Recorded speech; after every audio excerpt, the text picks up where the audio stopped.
तर नमस्कार मित्रमंडळींनो, आज बऱ्याच दिवसांनी आम्ही एक करिअर गप्पा सीरीजचा एक नवा एपिसोड आपल्या समोर घेऊन येत आहोत. आणि आज आपल्यासोबत एक खूप मोठं व्यक्तिमत्व आपल्यासोबत आहे. तर शेखर गायकवाड, शेखर सर आज आपल्यासोबत आहेत. ते एक IAS ऑफिसर आहेत. आणि thank you Shekhar sir, first of all, की तुम्ही या सीरीजमध्ये सहभागी झालात, तो वेळ काढून आलात. थँक्यू. थँक्यू. तर मी थोडक्यात शेखर सरांची ओळख करून देतो. त्यांची खूप मोठी कारकीर्द आहे आणि बऱ्याच गोष्टी त्यांनी अ, केल्या आहेत. तर शेखर सरांची सुरुवात 1989 साली उपजिल्हाधिकारी म्हणून त्यांनी त्यांच्या IAS करिअरची सुरुवात केली. आणि बरेच त्यांनी वेगवेगळी मोठी उच्च पदं त्यांनी भूषवली आहेत, की जसं सचिव, जिल्हाधिकारी, पुणे महापालिका आयुक्त. ते सध्या आता ते साखर आयुक्त महाराष्ट्र राज्यासाठी ते कार्यरत आहेत. आणि त्यांच्या या मेन करिअर व्यतिरिक्त पण त्यांचे बरेच आवडीचे गोष्टी खूप ऍक्टिव्ह आहेत. त्यांची 20 पेक्षा जास्त मराठी आणि इंग्लिश भाषांमध्ये पुस्तकं त्यांनी लिहिलेली आहेत. त्यांना बरेच म्हणजे अराउंड 20 पेक्षा जास्त पुरस्कार आहेत कृषी या क्षेत्रामध्ये काम केल्याबद्दल. आणि बऱ्याच कॉन्फरन्सेस, आंतरराष्ट्रीय कॉन्फरन्सेस त्यांनी अटेंड केल्या. तर खूप आज त्यांच्याकडून खूप आपल्याला बरीच छान माहिती आपल्याला आज ऐकायला मिळणार आहे. तर शेखर सर, आपण सुरू करूया. तर पहिला प्रश्न म्हणजे एकदम प्रश्न असा मी विचारेल, की IAS ऑफिसर किंवा IAS ऑफिसर मधून जी जी करिअर होतात, त्यांना एक फॉर्मली आपण कसं थोडक्यात समजावू शकतो, की काय IAS ऑफिसर म्हणजे नेमका काय रोल आहे, काय रिस्पॉन्सिबिलिटीज असतात? थोडक्यात त्याची एक बाउंड्री आपण कशी सेट करू शकतो? अगदी थोडक्यात सांगायचं तर एका राज्यामध्ये साधारण 200 ते 300 IAS अधिकारी आहेत. ओके. महाराष्ट्रासारखं मोठं राज्य असल्यामुळे हा आकडा थोडा जास्त आहे. हम्म. यामध्ये मुख्य जो रोल असतो तो सतत एक मोठी लोकसंख्या ती कायदा सुव्यवस्था राखून हम्म. हा भाग शांत कसा राहील हे पाहणं, एक जिल्हाधिकारी, जिल्हा दंडाधिकारी म्हणून त्याचा एक महत्वाचा रोल आहे. दुसरा महत्वाचा रोल आहे तो म्हणजे शासन आणि जनता याच्यामध्ये दुवा म्हणून IAS अधिकारी काम करतात. ओके. आणि तिसरं आहे शासनाची सगळी धोरणं विचारात घेऊन त्याला काम करावं लागतं. मग आणि त्याच्यामध्ये एवढं वैविध्य आहे की MIDC पासून समाज कल्याण खात्यापर्यंत हम्म. वेगवेगळी पदं असतात आणि तिथे त्या त्या ठिकाणी तुम्हाला एक जबाबदारी दिलेली असते. आता मी साखर आयुक्त होतो, त्याची एकट्या या पदाची व्याख्या जर तुम्हाला सांगायची म्हटलं तर किमान महाराष्ट्रातले 40 लाख शेतकरी, 10 लाख ऊस तोडणी कामगार, ओके. 200 पेक्षा जास्त साखर कारखाने आणि यांचं सगळ्यांचं नियमन करणं, नियंत्रण ठेवणं, त्यांना परवानग्या देणं, त्या साखरेच्या बद्दलचं, इथेनॉल बद्दलची भूमिका ठरवणं, असं व्यापक काम त्याच्याकडे असतं. ओके. तर बरंच म्हणजे जसं तुम्ही सांगितलंस, की ब्रॉडर टर्म्सवर तुम्ही कायदा सुव्यवस्था राखणं आणि सरकार आणि जनतेमधलं एक दुवा. तर हे खूप म्हणजे छान तुम्ही थोडक्यात त्याला समराईज केलं. तर आता पुढचा असा एक प्रश्न येतो, की आता तुम्ही बरीच पदं, खूप डायव्हर्स पदं तुम्ही सांभाळली आहेत. तर अजून एक डे टू डे लेवलला तुमचं काम कशा प्रकारचं असतं? म्हणजे जसं पदं बदलत जातात तसं रूप बदलत असेल, पण त्याच्यात एक common day to day routine कसं असतं तुमचं? आता सगळ्यात जास्त काम म्हटलं तर जिल्हाधिकारी या पदावर मला होतं किंवा महापालिका आयुक्त पदावर होतं. हं. तर किमान 200 पेक्षा जास्त लोक आणि शिष्टमंडळ दिवसातनं एकदा भेटतात तुम्हाला. ओके. नंतर म्हणजे त्याची व्यापकता फार मोठी आहे. हं. दिवसात कदाचित 10 ते 15 मीटिंग अटेंड कराव्या लागतात. लोकप्रतिनिधींचे संपर्क त्यांच्याशी होतो. हं. त्याचबरोबर बऱ्याचशा VC वर मीटिंग कराव्या लागतात. हं. त्याबरोबर कागदावर येणाऱ्या जवळजवळ दररोज 300-400 फाईलवर निर्णय घ्यावा लागतो. तर हे 15 ते 16 तास एवढं तर वर्किंग आवर्स आहे. हं. महाराष्ट्रासारख्या राज्यामध्ये काही ठिकाणी फार अंतर्गत भागामध्ये कदाचित थोडं काम कमी असेल, हं. परंतु काम जर म्हटलं तर प्रचंड काम आहे. हं. आणि अधिकार हे असे केंद्रित झालेले असल्यामुळे आणि जबाबदारी पण जास्त असल्यामुळे हम्म. याचा बऱ्यापैकी दबाव अधिकाऱ्यांवर आपल्याला असलेला पाहायला मिळतो. ओके, छान. तर तुमचं जे आता हे डेली रुटीन सांगितलं की बऱ्याच कॉम्प्लेक्स आणि खूप म्हणजे फिजिकली पण एक्झॉस्टिंग आहे, कारण बराच अ, वेळ काम करायला लागतं आणि तेवढ्याच प्रमाणात क्वालिटी काम पण एक्सपेक्टेड आहे, की खूप अधिकार आहेत, त्या निर्णय घ्यायचे आहेत. तर असे कुठले मुवमेंट्स आहेत किंवा असे कुठले हाय पॉइंट्स आणि लो पॉइंट्स असतात, की हाय पॉइंट्स म्हणजे की तुम्हाला एकदम छान वाटतं की अरे आपण आय एस झालो, हे खूप सार्थकी लागलं, आणि लो पॉइंट्स म्हणजे की खूप चॅलेंजिंग आहे, खूप स्ट्रगलिंग मुवमेंट्स आहे. अशा दोन म्हणजे आठवणी किंवा मुवमेंट्स तुम्ही सांगू शकता का? एक तर चॅलेंजिंग तर बऱ्याच गोष्टी असतात, म्हणजे दररोजच असतात. हम्म. पण लक्षात राहण्यासारखं माझ्या कारकिर्दीत असे मी बरेच प्रशासनामध्ये चांगले चांगले प्रयोग करू शकतो आणि हम्म. त्याच्यातनं मला प्रचंड आनंद मिळाला. उदाहरणार्थ, मी सांगलीमध्ये असताना शाळेमध्ये जाणाऱ्या लहान मुलांच्या तपासणीमध्ये असं आढळलं होतं माझ्या अगोदर की 73 बालकांच्या हृदयाला होल आहे आणि त्यांचे पालक त्यांचं ऑपरेशन करू शकत नाही, कारण त्यांची तेवढी आर्थिक परिस्थिती नाही. हम्म. म्हणून आपण राष्ट्रीय बाल विकास कार्यक्रमांतर्गत त्यांची तपासणी करून ठेवली होती. हम्म. मी जेव्हा कलेक्टर म्हणून जॉईन झालो तेव्हा त्याच्यापूर्वी 2-3 बालकं त्यातली दगावली पण होती. ओके. मला मला मला गेले गेले हा प्रश्न लक्षात आला की एक तर सांगलीमध्ये एकही हार्टचं ऑपरेशन होत नाहीये, तर या मुलांचं पुढे काय होईल. हम्म. म्हणून मी काय केलं, सगळ्यांचं एकच डॉकेट तयार केलं. त्यात ह्या सगळ्या मुलांचे फोटो, त्यांच्या पालकांचे पत्ते वगैरे असं सगळं एकत्र केलं आणि मी मुख्यमंत्री कार्यालयाला एक प्रस्ताव पाठवला की हम्म. या मुलांच्या पालकांना काय होईल, 5,000 10,000 असे पैसे गोळा करायला वेगवेगळ्या ट्रस्टकडे जावं लागेल. हम्म. मग या वेगवेगळे ट्रस्ट थोडे थोडे पैसे देतील, पण या सगळ्यातनं त्यांना ऑपरेशनला लागणारे 2-2.5 लाख रुपये जमवायला कदाचित काही महिने जातील. मग ते हम्म. नातेवाईकांकडनं पैसे उसने घेतात, फार वाईट अवस्था असते. हम्म. आणि असं न करायला लावता या बालकांच्या शस्त्रक्रिया शासकीय निधीतून एकाच ठिकाणाहून झाल्या हम्म. तर किती चांगलं होईल. आणि हा माझा प्रस्ताव मान्य झाला सरकारकडून आणि एकाच दिवशी 73 बालकांच्या आपण मुंबईला नेऊन हृदय शस्त्रक्रिया केल्या आणि सुखरूप ही मुलं परत आली आई वडिलांसह. 1 महिनाभर त्यांना राहण्याची सोय शासनाने केली हम्म. आणि महाराष्ट्र राज्याच्या मुख्यमंत्री वैद्यकीय सहायता निधी हम्म. असा एक स्वतंत्र निधी निर्माण करण्यात आला हम्म. आणि त्याच्यातनं या बालकांच्या शस्त्रक्रिया झाल्या.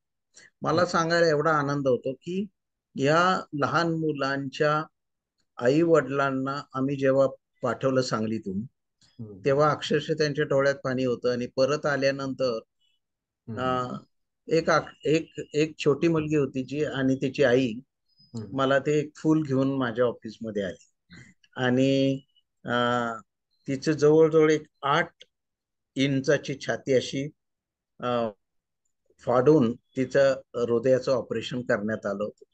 आणि एवढी छोटी मुलगी जेव्हा फुल देते त्यावेळी हम्म. मला असं वाटलं शेकडो पुरस्कारांपेक्षा हे फार मोठा पुरस्कार हा आपला आहे असं. तर ही संधी प्रशासनामध्ये असते हम्म. आणि आणि हे आपण करू शकलो याचा पण मला फार आनंद होतो. दुसरं एक चांगलं उदाहरण सांगता येईल की मध्येच मी अग्रणी नदीचं पुनर्जीवन केलं आणि 55 किलोमीटरची नदी मी पुनर्जीवित करायला मदत झाली. हम्म. आणि हे हे गोष्ट मला वाटते संपूर्ण भारतात एवढं चांगलं काम झालं नसेल. जी 150 वर्षापूर्वी वाहत होती ती नदी आता पुन्हा व्हायला लागली आणि हम्म. आता हजारो शेतकऱ्यांच्या जीवनामध्ये बदल झाला. तर हे झाले दोन चांगले उदाहरण. हम्म. लो मध्ये म्हटलं तर बऱ्याच वेळा मी करोनाच्या काळामध्येच महापालिका आयुक्त होतो पुण्याचा ओके. की 16-16 तास काम करत असताना फार छोट्या छोट्या मुद्द्यांसाठी लोक कसे मागणी करतात हम्म. याचं मला फार आश्चर्य वाटतं. म्हणजे मला मला कंटाळा आला नाही त्याचा, परंतु मला असं जाणवलं की लोकांना जबाबदारीची जाणीव नसते. हम्म. किमान दररोज 100 पेक्षा जास्त व्हॉट्सअप मेसेज मला, आम्हाला ही बाग खुली करून द्या, आम्हाला कुत्र्याला आमच्या फिरवायचं आहे, हम्म. अशा मागणी करणारी पत्र आणि व्हॉट्सअप मेसेजेस. हम्म. आणि मला अतिशय वाईट वाटायचं की एका ठिकाणी आम्ही 2200 पॉझिटिव्ह रुग्ण ठेवले होते एका हॉस्टेलमध्ये. ओके. आणि मला एका लोकप्रतिनिधींनी फोन केला की 1.5 तास झालं तरी आमच्या वार्डातल्या माणसाला अजून चहा मिळाला नाही. तर मी ज्यावेळी बघत होतो की इथे 40 डॉक्टर कोणते नेमायचे आहेत, 3 जण गैरहजर आहे, त्याच्याऐवजी कुणाला ऑर्डर काढायची आहे, आणि दवाखाने पण चालू राहतील आणि ते कोरोना सेंटर पण चालू राहील. हम्म. अशा वेळी जर मध्येच हे काम चालू असताना एक कोणाला की माझ्या वॉर्डातल्या माणसाला चहा मिळाला नाही, तर या हम्म. माणसाचं करायचं काय, हा एक प्रश्नच आहे. आणि त्यामुळे असे प्रसंग सातत्याने प्रशासकाच्या वाटेला येतात. बरोबर. खूपच म्हणजे छान उदाहरणं सांगितली, म्हणजे एकदम, म्हणजे ते हृदयाचं ऑपरेशन ही खूपच म्हणजे अक्षरशः जीवदान मिळालं तुमच्यामुळे त्या 73 बालकांना. आणि त्याची दुसरी बाजू, जसं ते करोनाचं हे एक्झाम्पल दिलं, तर खूप छान, म्हणजे त्याच्यावरून कल्पना येते की तुमचं काम किती चॅलेंजिंग आहे आणि किती कॉम्प्लेक्सिटीज यामध्ये सहभागी आहेत. तर पुढचं असं मला विचारायला आवडेल की आता हा IAS ऑफिसर म्हणून जेव्हा कोणी जॉईन होतो आणि त्याची कारकीर्द सुरू होते, तर कोणत्या अशा महत्वाच्या गोष्टी असतात की ज्या त्या व्यक्तीमध्ये असल्या किंवा असायला पाहिजे, ज्यामुळे त्याचं एक IAS ऑफिसर ती कारकीर्द खूप बहरेल किंवा ती सार्थकी लागेल, अशा कोणत्या टॉप क्वालिटीज असतात? मला वाटते महत्वाच्या ज्या क्वालिटी पाहिजे त्याच्यामध्ये अ, तुम्हाला लोकांच्या भाषेमध्ये बोलता आलं पाहिजे, ओके. आणि लोकांची भाषा तुम्हाला समजली पाहिजे. हम्म. नंबर 2, लोकांना न कंटाळता तुम्हाला भेटलं पाहिजे. हम्म. दररोज 200-300, मग मी अचानक ह्या पदावर आलो ना, एवढे मोठ्या संख्येने कसे लोक येतात आणि हम्म. मोर्चे कसे आणतात, असा हम्म. कंटाळा करून चालत नाही. अच्छा. तिसरी महत्वाची क्वालिटी जी पाहिजे तुमच्यामध्ये ती म्हणजे तुमच्याकडे एक प्रकारचा अं, कायद्याचा एक तुम्हाला अनुष्ठान पाहिजे. आणि कायदेशीर मुद्दे तुम्हाला जर लक्षात आले नाही तर तुमच्याकडनं चुका होऊ शकतात. हम्म. हळूहळू आपलं सगळं जगणं जे आहे ना, ते कायदेशीर होत चाललं आहे. म्हणजे छोट्या छोट्या गोष्टीमध्ये तुम्ही एका जिल्ह्याचा कलेक्टर म्हणजे किमान 30 लाख ते 50 लाख लोकसंख्ये हम्म. च्याकडे तो नियंत्रण ठेवत असतो. हम्म. त्यातली 10 माणसंच तरी विचित्र निघाली तर त्याचं जगणं असंही करून टाकतात. मग हम्म. त्याला वेगवेगळ्या पद्धतीने त्याच्यावर प्रश्नचिन्ह निर्माण करणारी माणसं आता आहेत. हम्म. त्याचबरोबर चौथी महत्वाची गोष्ट आहे की तुम्हाला कायद्याच्या आधारे आणि प्रशासकीय चौकट बघून फाईलवर निर्णय घ्यायचे असतात, आणि हे निर्णय हे लोकहिताचे आहेत की नाही. हम्म. अं, आणि असं काही रेडीमेड त्याला काही उत्तर असत नाही बऱ्याच वेळा कायद्यामध्ये.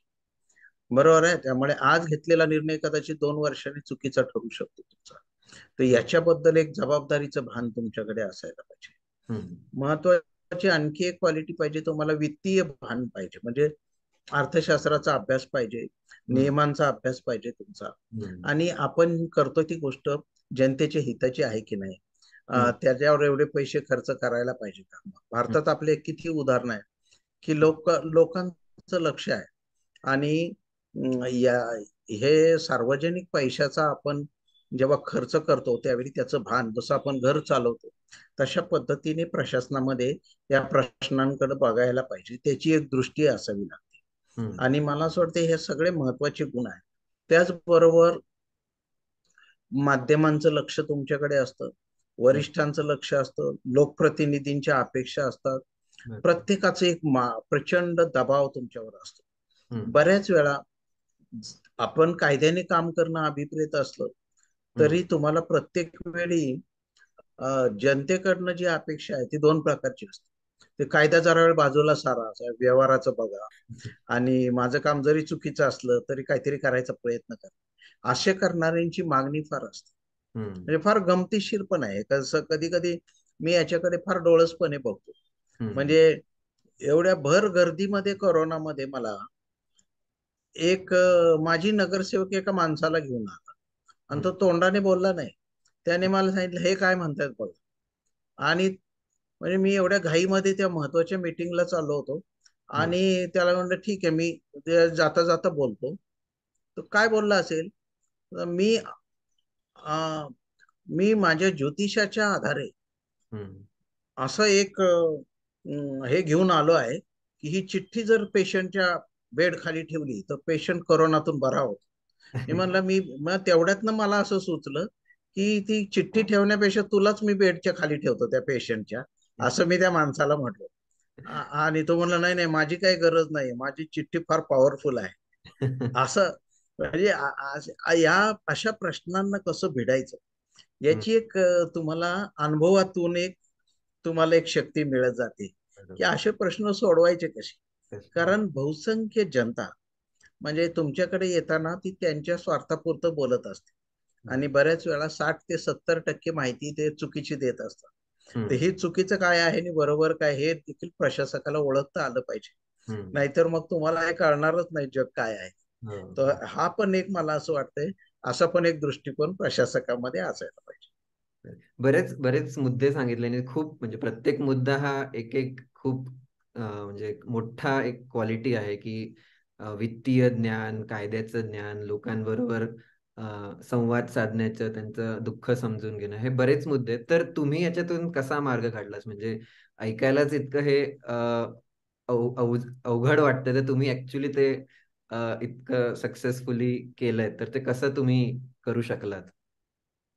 मला असं वाटतंय ते आपल्या स्वतःच्या पार्श्वभूमीमध्ये लपलेलं आहे की लहानपणापासून ग्रामीण भागातनं वाढलेलं असल्यामुळे हम्म. आणि शेतीच्या क्षेत्रातला पदवीधर असल्यामुळे ओके. शेती, शेतकरी, जमीन याच्याशी माझं नातं सतत जोडलं गेलं होतं. हम्म. त्यामुळे शेतकऱ्यांचे किती प्रश्न असले आणि किती पण लोक गुंतागुंतीचे प्रश्न घेऊन आले तरी मी चॅलेंज म्हणून त्याला स्वीकारायचो आणि हा प्रश्न का सुटत नाही असं त्याच्याकडे बघायचो. त्याचा ओके. निश्चितपणे फायदा मला साखर आयुक्त म्हणून पण झाला. हम्म. गेले 3 वर्ष महाराष्ट्र शेतकरी आंदोलनापासून आणि विशेषतः ऊसाच्या आंदोलनापासून बाजूला राहिला. हम्म. याच्यामुळे मुख्य कारण असं आहे की शेतकऱ्यांना आंदोलनच करावं लागलं नाही पाहिजे. हम्म. त्याचा प्रश्न आपोआप का सुटत नाही असा एक मला असं वाटतं एक दृष्टिकोन अधिकाऱ्यांच्या मध्ये तयार व्हायला पाहिजे. हम्म. आणि विशेष म्हणजे गरीब आणि फाटक्या शेतकऱ्याला कधी पण भेटायची तुमची तयारी पाहिजे. तुमचे कार्यालयाचे दरवाजे सतत उघडे पाहिजेत. ते हम्म. छोट्या जरी दिसत असल्या तरी अवघड गोष्टी आहेत, कारण अनेक लोक ते करत नाही. हम्म. आणि त्यामुळेच याला महत्व जास्त आहे हम्म. की तुम्हाला सामान्य माणसाचे जर प्रश्न समजले नाही तर हम्म. तुम्ही ब्रिटिशांसारखे हवेमध्ये राहून प्रशासन आता करू शकणार नाही. हम्म. लोकशाहीमध्ये लोक येणार, कदाचित काही चुकीच्या मागण्या करणार, काही चांगल्या मागण्या करणार आणि चांगल्या मागण्यांच्या बाबतीमध्ये तुम्हाला जे काही करता येईल, हम्म. सरकार दरबारी ते पाठवणं असेल, त्याचे प्रस्ताव पाठवणे आहे, त्याचा अभ्यास करणे आहे, त्यांच्याशी संवाद साधणे, हम्म. अशा गोष्टी तुम्हाला करता आल्या पाहिजे. मला असं वाटतंय फक्त सरकारी नोकरीत येणे आणि यशस्वी प्रशासक होणे यामध्ये फार जमीन आसमानाचा अंतर आहे. आणि हम्म. ते करण्यासाठी तुमच्याकडे वैयक्तिक चांगले गुण पाहिजे. हम्म. आणि वैयक्तिक गुण जर चांगले असतील तर तुम्ही प्रशासनात जास्त चांगले यशस्वी होता असं माझं स्वतःचं मत आहे. हम्म. छान सांगितलं. म्हणजे तुमचं जे बॅकग्राऊंड आहे आणि ती एक तळमळ होती, त्यामुळे तुम्ही म्हणजे ते वित्तीय ज्ञान किंवा कायद्याचं ज्ञान आणि आपल्याकडून काहीतरी चांगलं व्हावं, ही आतली तुमची इच्छा या सगळ्या मागे आहे. तर एक वेगळा प्रश्न मला विचारायचा की तुमची जी कारकीर्द 1989 पासून सुरू झाली ते आतापर्यंत साखर आयुक्त या पदापर्यंत, तर कशा प्रकारे तुमच्या जबाबदाऱ्या बदलत गेल्या? कशा त्या म्हणजे अ, वेगवेगळ्या जबाबदाऱ्या, त्यांचं स्वरूप कसं बदलत गेलं? प्रचंड बदल होत गेला. मी अगदी सुरुवातीला जेव्हा प्रांताधिकारी होतो हम्म. तेव्हा जमिनींचे प्रश्न आणि शेतकऱ्यांचे कायदेविषयक प्रश्न, तलाठ्याच्या संबंधीच्या समस्या, जमीन मोजणी संबंधीचे प्रश्न, असा असे विषय मी हाताळत होतो. 93 साली भूकंपामध्ये मला काम करावं लागलं. तो एक प्रचंड मोठा अनुभव होता. लातूरच्या भूकंपामध्ये अक्षरशः 700 पेक्षा जास्त प्रेतांमधून मी रात्री एकटा चालतो आणि ते जे विदारक चित्र माझ्या डोळ्यापुढून आज पण जात नाही. हम्म. नंतरच्या काळात मी दुष्काळाला तोंड देणं, टँकर देणं, वाड्या वस्त्यांवर फिरणं, कोणी कुठे किती पाणी आहे, चारा छावण्या चालवणं, अशा हम्म. अनेक गोष्टींकडे माझं लक्ष होतं. नंतरच्या काळात मी जेव्हा अप्पर जिल्हाधिकारी झालो त्यावेळी माझ्याकडे मुख्यतः कायदेविषयक प्रश्न होते आणि हम्म. जमिनीच्या कायद्यांचे निकाल लिहिणे. तर मला वाटते 25,000 पेक्षा जास्त केसेसचे निकाल मी माझ्या कारकिर्दीमध्ये दिले. आणि मराठीमध्ये शेतकऱ्याला समजेल अशा सोप्या भाषेत निकाल कसा लिहायचा ही मी गोष्ट केली. नाशिकमध्ये मी गरीब लोकांची घरं धान्याने भरून टाकणारा घरपोच धान्य योजना नावाचा एक चांगला अनोखा प्रयोग केला, जो राष्ट्रीय पातळीवर गेला आणि आजही काही राज्यांमध्ये हा प्रयोग सुरू आहे.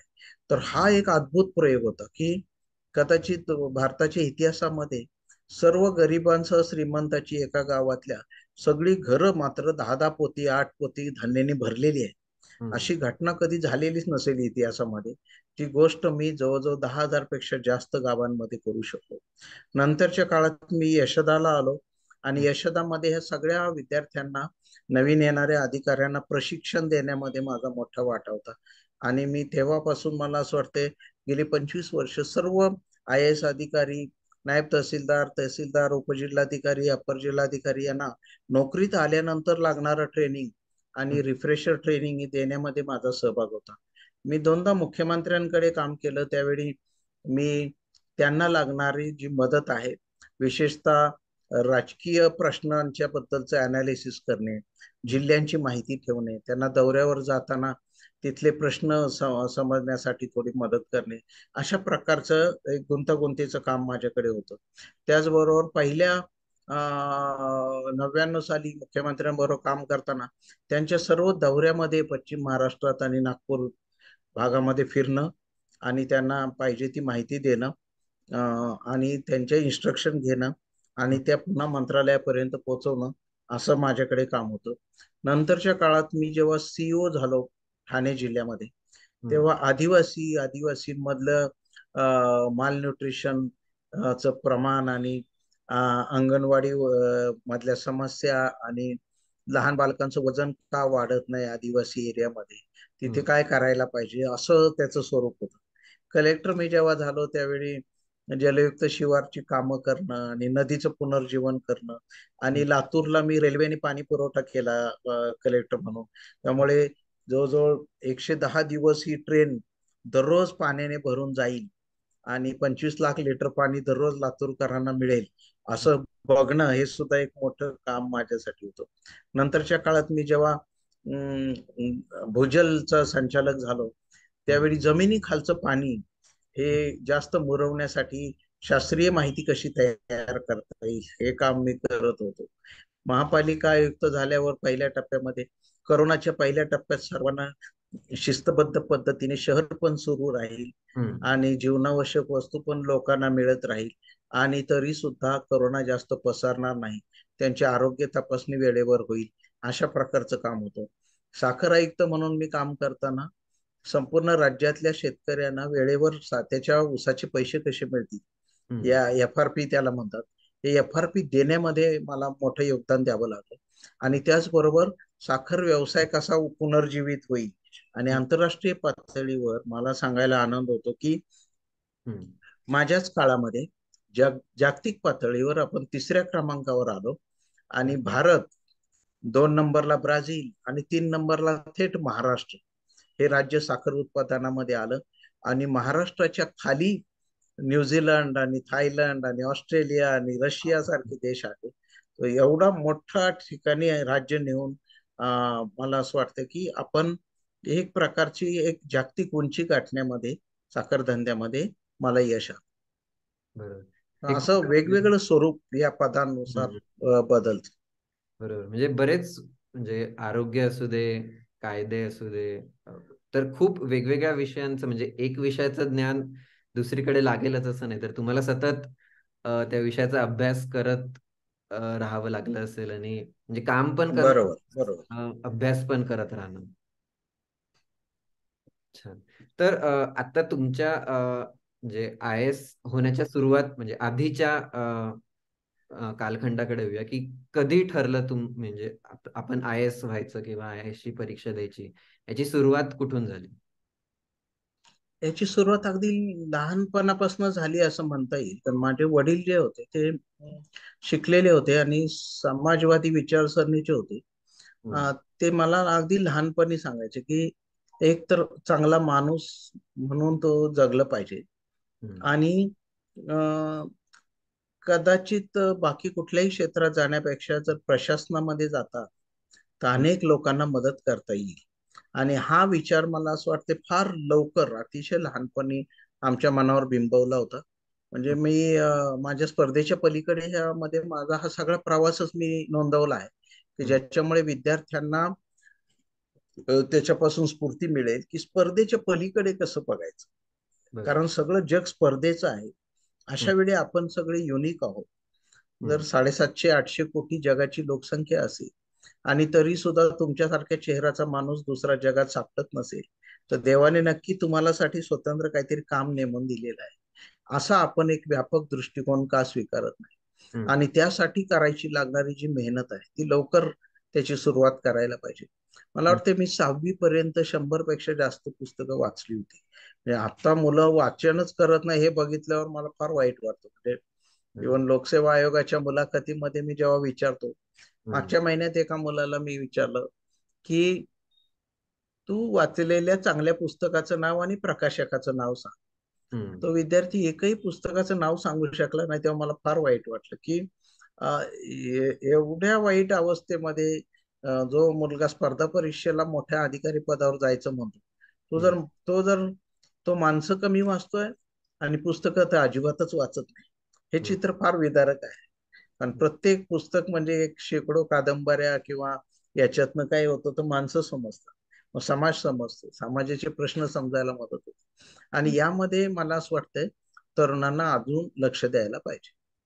म्हणजे खूपच मोठी गोष्ट सांगितली की तुम्ही 6वीत असतानाच 100 पेक्षा जास्त पुस्तकं तुम्ही वाचली. तरी खूप म्हणजे तेव्हापासूनच तुमची सुरुवात खऱ्या अर्थाने झालेली आहे. तर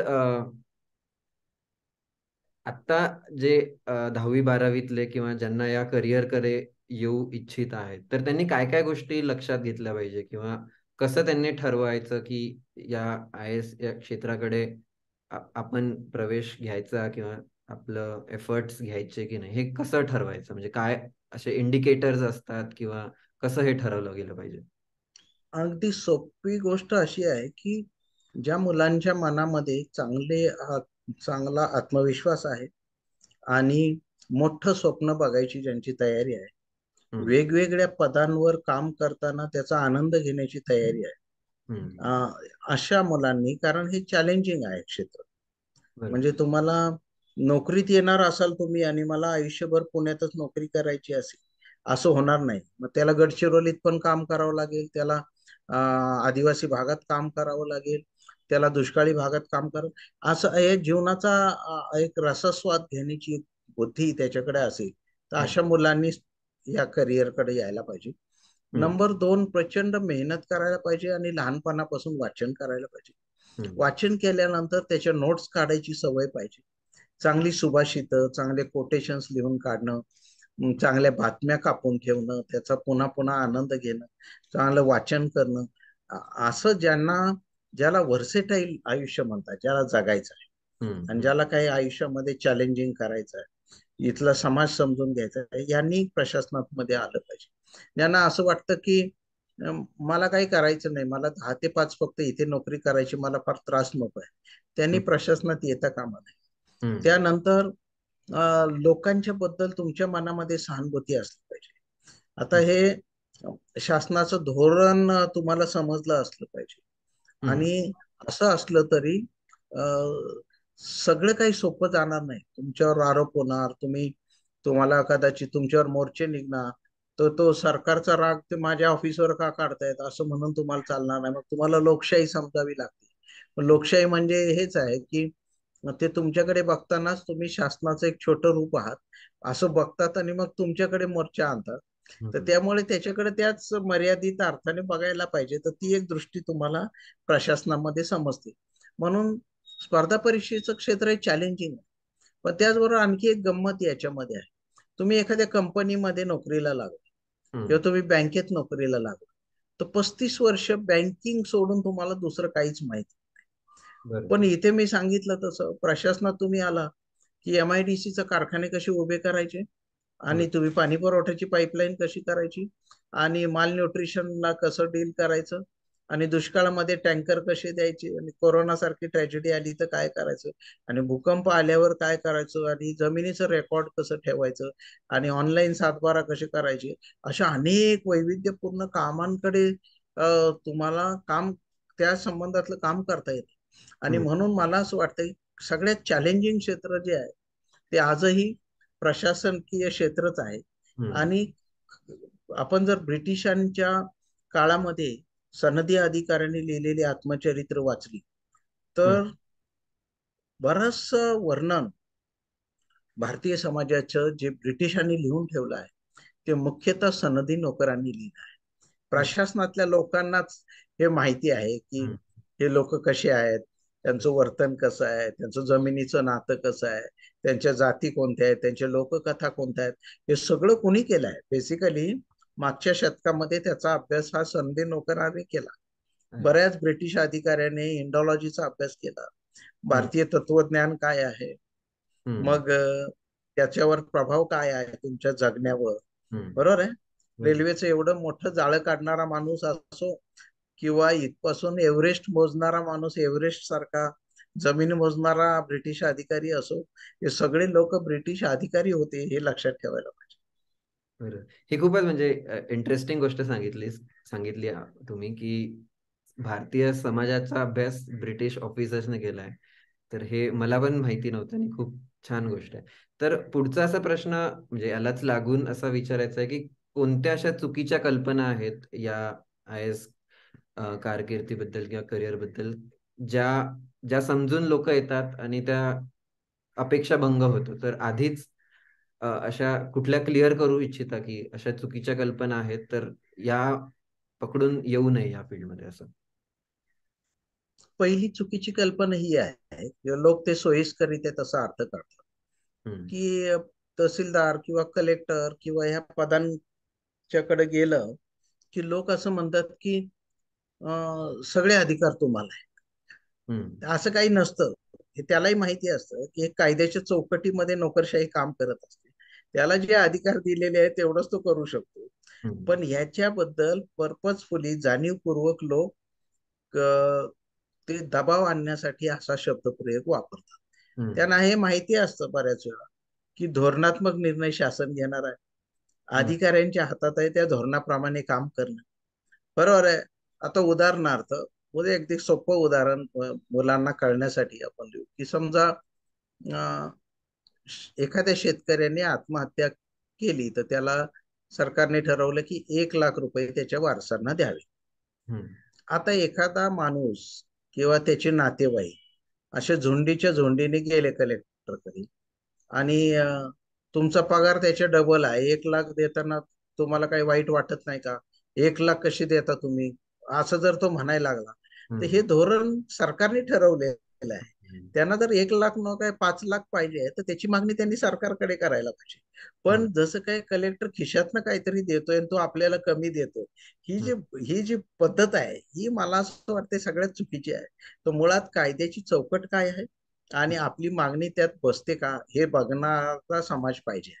हम्म. दुसरं महत्वाची गोष्ट आहे की मला स्वतःला आता 37 वर्षानंतर मी निश्चित म्हणू शकतो की 70% माणसं तुम्हाला भेटणारी खोटं बोलत असतात. ते हम्म. खरी बाजू सांगतच नाही. म्हणजे अतिक्रमण करणारा माणूस, मी सरकारी जमिनीवर अतिक्रमण केलेलं आहे, ते काढून घ्यावं लवकर उद्याच्या उद्या, मला त्याची तयारी आहे, असं सांगायला तुमच्याकडे येत नाही. तो बरं. त्याचं जेव्हा अतिक्रमण काढायला जाऊ तेव्हा दगडफेक करायला मात्र तो पुढे आहे. तो हे हे जगात कुठे दिसत नाही. म्हणजे जगामध्ये आणि भारतामध्ये जो फरक दिसतो आपल्याला तो हाच आहे की प्रचंड स्वार्थाने बरबटलेला समाज आहे. हम्म. हा, ब्रिटिशांनी असं म्हटलं की हे सगळे लोक एकमेकाच्या ब्लॅकमेलिंगवर आधारलेलं जीवन जगतात. तर हे जे हम्म. वाक्य जपून त्यांनी वापरलंय, परंतु अशी समाज रचना असणं हे हम्म. फार धोक्याचं आहे. तिसरं महत्वाची गोष्ट आहे की अं, दररोज लोक जे मागणी करतात त्या मागण्यांमध्ये दररोज मला असं वाटतंय एका महिन्याला एका कलेक्टर ऑफिसमध्ये 20,000 पेक्षा जास्त अर्ज आहेत. ओके. आणि त्या मागण्यांचं स्वरूप फार विचित्र असतं. हम्म. म्हणजे जी गोष्ट सरकारच्या अधिकारातच नाही आहे, हम्म. तर ती लोक मागणी करत राहतात. बरोबर आहे. हम्म. चौथी महत्वाची गोष्ट आहे की कायदा जर सगळ्यांना उपलब्ध आहे वाचायला, आता तर तो गुगलवर 1 मिनिटात टाईप केला तर कायद्याचं तुम्हाला टेक्स्ट तुमच्या समोर येतं. तर आपली मागणी कायदेशीर आहे की नाही हे तुम्हाला समजायलाच पाहिजे. आणि पाचवं महत्वाची गोष्ट आहे की आपले एक माजी पंतप्रधान असं म्हणले होते की भारतीय लोकांना आपले प्रश्नच नीट मांडता येत नाही, आणि मला ही सगळ्यात मोठी समस्या वाटते. याचं कारण असं आहे की लोक लोक आहे ना, काय वाटेल ते 4, 5, 10, 10 पानाचा अर्ज पाठवतो, तर त्याचा प्रश्न फार छोटा असतो, पण तो सगळ्या समाजाबद्दलचा राग आहे ना तो त्याच्यामध्ये लिहित असतो. आणि अशी गमतीशीर अर्ज पण मी प्रचंड गोळा केली. आणि त्यातनं मला समाजमन समजलं लोकांचं, की त्याला तलाठ्याकडून 7-12 उतारा पाहिजे आहे, तो हम्म. अर्ज राष्ट्रपतीला करतोय, पंतप्रधानांना करतोय, तलाठ्याला मात्र करतच नाही. तर याचा अर्थ डेफिनेट आहे की याचं काम बेकायदेशीर आहे, आणि हम्म. याची गावात जमीन नाहीये तरी पण हा अर्ज करतो आहे. तर ह्या अशा अर्जांचं काय करायचं हाच एक असा मोठा प्रश्न प्रशासकीय लोकांना पडला. मागचा जो प्रश्न होता त्यात खूप छान सांगितलं की आय एस ऑफिसर बद्दल लोकांच्या काय चुकीच्या कल्पना असतात किंवा वेगळ्या कल्पना असतात, अपेक्षा असतात. तर आता त्याच्याशी जोडून असा एक प्रश्न आहे की करिअर म्हणून आय एस ऑफिसर किंवा आय एस सर्व्हिस ठरवताना काय चुकीच्या कल्पना असतात किंवा काय चुकीचे समजुती असतात की माझ्याकडे खूप अधिकार आहेत किंवा आय एस ऑफिसर म्हणजे एक सुपरमॅन टाईप व्यक्ती आहे जो सर्व करू शकतो, अशा काही कल्पना असतात आणि ज्याने लोक अट्रॅक्ट होऊन या फील्डकडे येतात, असं काही ट्रेंड किंवा काही टिपिकल गोष्टी आहेत? बऱ्याच वेळा फार चुकीच्या कल्पना असतात. मुळात ब्रिटिशांच्या पासून तुमच्याकडे बंगला, गाडी, शिपाई हे सगळे असतात, असं असा एक समज मोठा आहे. तो सगळ्या पदांना लागू नाही. त्यामुळे तो आय एस अधिकारी जेव्हा मंत्रालयात जातो तेव्हा त्याला गाडी पण नसते, आणि त्याला लवकर राहायला निवासस्थान पण मिळत नाही, असं बऱ्याच वेळा असतं. ओके. त्यामुळे एक तर तुम्ही जमिनीवर पाहिजे, नंबर 1. तुम्ही हम्म. इतर अधिकाऱ्यांसारखेच अधिकारी आहात हे एक लक्षात ठेवायला पाहिजे. हम्म. आणखी एक मोठा गैरसमज असा आहे की अं, अं, काही पण करू शकतो या पदावर असणारा माणूस. हम्म. हे आता कोणाला शक्य नाही. तो हम्म. जसजसं जग अधिक पारदर्शक होत चाललं आहे आणि हम्म. शासन व्यवस्था गुड गव्हर्नन्स आणि सिस्टम ओरिएंटेड होत चालली आहे, त्यावेळी तुम्हाला आता लक्षात येईल की एकेकाळी पासपोर्ट घेण्यासाठी गॅस कनेक्शन मिळवायला लोक लाईन लावायचे, वशिला लावायचे. आता हम्म. व्यवस्थेने तुम्हाला ते दिलं आहे. त्यामुळे व्यवस्था ही सगळ्यात मोठी आहे, आणि व्यवस्थाचा तुम्ही एक भाग आहात याची जाणीव तुम्हाला असली पाहिजे. आणि त्यामुळे अमर्याद अधिकार असतात हा मोठा गैरसमज आहे. हम्म. अं, तो काढून टाकायला पाहिजे. हम्म. त्याचबरोबर सर्वसामान्य माणसांसारखीच ही पण माणसं असतात, आणि त्याने कायद्याने बांधलेली असतात, आणि त्यांना एक कायदेशीर चौकट असते. याच्या मर्यादा त्यांच्या काही असतात. धोरणात्मक निर्णय ते घेऊ शकत नाही याची स्पष्ट जाणीव मला वाटते प्रशासनात येण्यापूर्वी विद्यार्थ्यांच्या मनामध्ये असायला पाहिजे. आणि हे करत असताना सुद्धा हळूहळू, म्हणजे हम्म. आपल्याला असं बघायला मिळतं की लंडनमध्ये पंतप्रधान मेट्रोने जातात. हम्म. स्वतःची बॅग स्वतःच्या हातात असते, त्याच्या मागे 2 शिपाई, पुढे 4 शिपाई, आणि सायरनच्या गाड्या, असलं काही बघायला मिळत नाही. तर हम्म. हे हे पुढारलेल्या जगाची लक्षणं आहे. तर हळूहळू समाज आपला तसा होत जाणार आहे. आणि हम्म. तसतसे अधिकाऱ्यांमध्ये सुद्धा ही सामान्यत्वाची भावना जास्त प्रकटतेने त्यांना जाणवायला पाहिजे. आणि तसं वातावरण पण तयार व्हायला पाहिजे, आणि त्या दिशेने आपली वाटचाल सुरू आहे. त्यामुळे मला असं वाटतं की या मर्यादांचं भान ठेवूनच खरोखर मनाला आनंद देण्यासाठी कदाचित हजारो गरिबांची काम करण्याची संधी म्हणून प्रशासन एक चांगला प्लॅटफॉर्म आहे असं मानणाऱ्यांसाठीच इथे येण्यामध्ये मला असं वाटतं प्रशासनामध्ये त्यांनी आलं पाहिजे. हम्म. अदरवाईज त्यांनी मग स्वतःचा व्यवसाय करावा आणि मग पाहिजे तेवढी लक्झरियस लाईफस्टाईल जगावी.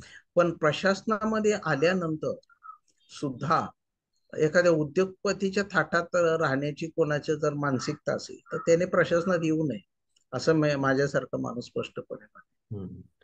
छान, म्हणजे छान तुम्ही स्पष्टपणे हे समजुती आणि काय अपेक्षा घेऊन या फील्डमध्ये आलं पाहिजे हे छान तुम्ही सांगितलं.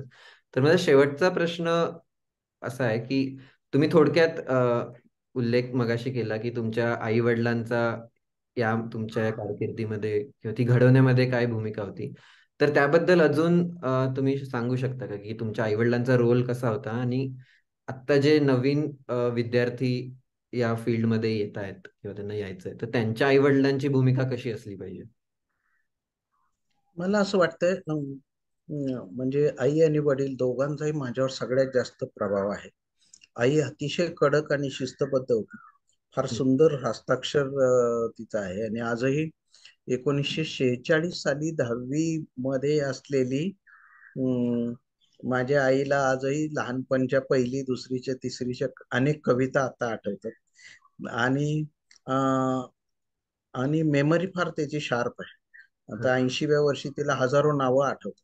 तर या सगळ्याचा परिणाम आमच्या जीवनावर नक्की झाला. वडील समाजवादी विचारसरणीचे होते, आणि अतिशय मोठी स्वप्न त्यांनी मला दाखवली. आणि इतरांशी तुलना न करण्याचं एक, मला वाटतं, एक हम्म. कायमस्वरूपी एक आसरा आमच्याकडे त्यांनी दिला असं म्हणू शकतो. की अं, आपण स्वतंत्र बुद्धीचे असू तर आपण दुसऱ्याचं कॉपी केलेलं आयुष्य कशाला जगायचं. ते मला असं वाटतं की स्टीव्ह जॉब्सचं नाव विद्यार्थ्यांना माहिती आहे. हम्म. स्टीव्ह जॉब्स पण हेच म्हणतो की आता आयुष्याचे फार थोडे दिवस राहिल्यावर मला असं वाटतं की दुसऱ्याचं कॉपी केलेलं आयुष्य जगायचं लोकांनी नाकारलं पाहिजे. हम्म. मला असं वाटतं ह्याच्याशी जुळणारी कुठेतरी ही विचारसरणी आहे. हम्म. आणि त्यामुळे जे प्रश्न तयार होत आहेत आत्ताच्या पालकांपुढे, जो खरा प्रश्न आहे तो हा आहे की ते सतत विद्यार्थ्यांना आणि आपल्या पालकांना हे सांगतं, बघ अमक्याचा मुलगा असा झाला, मग तू का होत नाहीस, त्याची बॉडी किती चांगली आहे, तू का करत नाही, तो 3 तास खेळायला जातो, तू का जात नाही, तो क्रिकेट खेळतो, तू का खेळत नाही. तो कदाचित तुमचा मुलगा क्रिकेट नसेल खेळत, फुटबॉल खेळत असेल, हम्म. कदाचित बॅडमिंटन खेळत आहे, तो खेळतोय ना, ह्याच्यात आनंद मानायला पाहिजे. तर पालकांच्या पण अपेक्षा, मला असं वाटतं, स्वतःचे मुद्दे विद्यार्थ्यांवर, मुलांमध्ये लादण्यामध्ये या हम्म. पालकांना जास्त रस आहे. आणि तो ज्या क्षेत्रात जाईल तिथे तो मोठा होऊ शकतो, हा आत्मविश्वास पालकांच्या मध्ये नाही. हम्म. पालकांचं पण एक जग मर्यादित आहे, आणि ते हम्म. पण काय करतायत, त्यांच्या ओळखीचे जे मित्र आहेत. हम्म. म्हणजे मी असं गमतीने विद्यार्थ्यांपुढे बोलताना असं म्हणतो की ग्रामीण महिलांचं किंवा विद्यार्थिनींचं खरं स्वप्न काय, तर तिची आई सांगते की तुझी चुलत बहीण बीए झाली ना, मग तू एम ए व्हायचं. सगळं स्वप्न काय, तर चुलत बहिणीच्या पुढे जायचं. बरोबर आहे, ती बीएड झाली मग यांनी डीएड व्हायचं. हे कसलं आलंय आयुष्य. तर हे अशा पद्धतीने करिअर निवडता कामा नये. आणि हम्म. पालकांनी पण एकमेकाशी तुलना करायचं बंद केलं पाहिजे. हम्म. एखादा मुलगा चांगलं चित्र काढत असेल तर त्याला घेऊन जा यार हॉलंडमध्ये, व्हॅन इन्स्टिट्यूट मध्ये त्याला मला बेस्ट चित्रकला कशी शिकवता येईल, तो हम्म. जागतिक दर्जाचा चित्रकार कसा होईल, तो पोएट्री त्याला आवडत असेल तर ते कवयित्री चांगला होऊ शकतो का. पण त्याला हेही जाणवलं पाहिजे की नुसतं कवितेने पोट भरणार नाही, तू करिअर साठी काहीतरी कर आणि तू कविता पण कर. असं सांगण्याच्या बद्दल मला असं वाटतंय आई वडिलांच्या मध्येच आत्मविश्वास नाहीये, असं पण मला दिसत आहे. आणि असे डॉक्युमेंटेड 7,500 करिअर आहे जगामध्ये. आपल्याला 2-4 पण करिअर माहिती नसतात. हम्म. आणि मग मुलं त्याला बिचारे त्याच्या मित्रांकडून कशातून स्फूर्ती मिळून, कदाचित शिक्षकांकडून एखाद्या वेळेस त्याला तो इन्स्पायर होतो आणि म्हणतो की नाही मी असं करणार. मग कोणी बुद्धिबळ खेळणारा प्रज्ञानंद सारखा मुलगा आपल्याकडे जन्मालाच नाही येणार. मग माझं काय मत आहे की त्याला एनकरेज करायला पाहिजे, आणि त्याच्या त्याच्या मनाप्रमाणे त्याला मोठं होण्यासाठी हम्म. एक मदतनीस म्हणून पालकांची भूमिका पाहिजे. तर मला वाटतं तिथे कुठेतरी गडबड आहे की पालकांनी सुद्धा स्वतःच्या इच्छा त्याच्यावर लादण्याऐवजी अं, त्याचा कल कोणीकडे आहे बघून, सगळे शिक्षण तज्ञ जे म्हणतात की स्वतःचा कल बघून तुम्ही शिक्षण घ्या. हम्म. त्याचा अर्थ हाच आहे की आवड कुठली आहे बघा. एक पोटाचा रस्ता वेगळा आणि आवडीचा रस्ता वेगळा असं जर झालं तर हम्म. तुमची सगळी एनर्जी आहे ना ती डिवाइड होती. देवाला. आणि मग आयुष्यभर बँकेमध्ये कारकून जो काम करतो त्याला विचारलं की तो म्हणतो नाही नाही, मला खरं म्हणजे तबला वादन शिकायचं होतं. तबलेवाल्याला विचारलं तर तो म्हणतो खरं म्हणजे तबला बरोबर नाही, मी कॉम्प्रोमाइज करून जगतोय, पण मला एमपीएससी परीक्षेला बसायचं. एमपीएससी परीक्षेवाला म्हणतो सगळीकडे वशिलेबाजी आहे त्यामुळे सिलेक्ट झालो नाही, नाहीतर मी आतापर्यंत तहसीलदार झालो असतो. सो असं सगळं सगळ्यांचं जे आयुष्य आहे त्याच्यामध्ये आवडीचा रस्ता एक आणि प्रत्यक्षात जगण्याचा रस्ता वेगळा असं झालं आहे. हे दोन्ही रस्ते जर एक करता आले आपल्याला, तर हम्म. मग मला असं वाटतं एका 35-40 वर्षाच्या आयुष्यामध्ये अनेक गोष्टी अचीव करता येतील. त्याच्यावर आणखी एक गोष्ट करायला पाहिजे, ते म्हणजे जगाच्या पाठीवर कुठल्याही देशामध्ये आईवडिलांच्या पैशावर 35-40 वर्षापर्यंत मुलं शिकतायत अशी जगामध्ये कुठल्याही देशात गोष्ट अस्तित्वात नाही, जी भारतामध्ये आहे. स्पर्धा परीक्षेचा अभ्यास करणारी मुलं 38व्या वर्षी 40व्या वर्षापर्यंत आई वडिलांकडनं पैसे मागतात. तर तो मधल्या काळामध्ये 4 तास कुठेतरी काम करून मी पैसे कमावी, पण मी आता वडिलांना पैसे मागणार नाही, असा दृष्टिकोन आणि विश्वास त्याच्या स्वतःवरच त्याचा नसल्यामुळे तो माणूस फेल होताना दिसतोय. त्याच्या विरुद्ध मी गमतीचं उदाहरण सांगेल मी तुम्हाला, म्हणजे मी विद्यार्थ्यांपुढे नेहमी सांगतो की नाशिकमध्ये मला एक एक वडापाव विकणारा माणूस आहे आणि फार पॉप्युलर आहे त्याचा वडा. पण बरेच लोक संध्याकाळच्या वेळी घरी जाताना गाडी वगैरे थांबवून, कार थांबवून त्याच्यामध्ये त्याचा वडापाव खातात, नाही तर मग उभे राहतात लाईन मध्ये. ते एकदा मी तिथून जाताना ऑफिसवरून त्याला मी गमतीने असं म्हणतो, अरे एवढे प्रथितयश डॉक्टर इंजिनियर लोक सगळ्यांना तू उभं राहतो, त्यांना ते साधं बसायला स्टूल सुद्धा देत नाही प्लास्टिकचं. तर त्यांनी मला फार गमतीशीर उत्तर दिलं. तो म्हणला, साहेब ह्यातले बरेचसे माझ्या वर्गामध्ये मुलं होती, त्यांना 80% मार्क पडायचे, मला 42% मार्क पडायचे. तर हे मुलं डॉक्टर झाली, इंजिनियर झाली, तर माझी ओळख दाखवत नव्हते. मग मी आता ठरवलं मी 1 नंबरचा वडापाव बनवतो शहरातला, आणि मी ठरवलं यांना आयुष्यभर उभंच करायचं यांना, किती पण मोठे असू देत. पण निदान असा तरी दुर्दम्य आशावाद ठेवायात की मला ज्या क्षेत्रात मी जाईल तिथं बेस्ट कसा होईल, असं काहीतरी स्वप्न बघायला पाहिजे. छान, म्हणजे खूप म्हणजे ऐकत राहावं असं वाटतंय. तर म्हणजे आपल्याकडे वेळ लिमिटेड आहे त्यामुळे मी इथे थांबतो. आणि म्हणजे छान, तुमची खूप मोठी कारकीर्द आहे, बरंच ऐकण्यासारखं शिकण्यासारखं आहे तुमच्यामध्ये, अनुभव तुमचे इतके अ, विविधतापूर्ण आहेत. तर म्हणजे खूपच इन्स्पायरिंग होत्या या गप्पा. आणि नक्की जे आपले श्रोते आहेत, 10वी-12वीतले मुले आहे, किंवा ज्यांना UPSC मध्ये MPSC मध्ये करिअर करायचं, ते नक्की तुमच्या या अनुभवातून या व्हिडिओमधून नक्की इन्स्पायर होतील याची मला खात्री आहे. तर थँक्यू शेखर सर, तुम्ही वेळ काढल्याबद्दल आणि थँक्यू, खूप थँक्यू. मनमोकळेपणाने तुमचे अनुभव आमच्याशी शेअर केल्याबद्दल. तर येस, थँक्यू.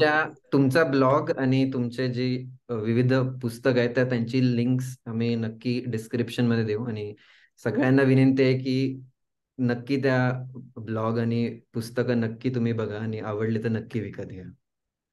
तर yes, thank you thank you. Once again. Thank you. Thank you. Thank you.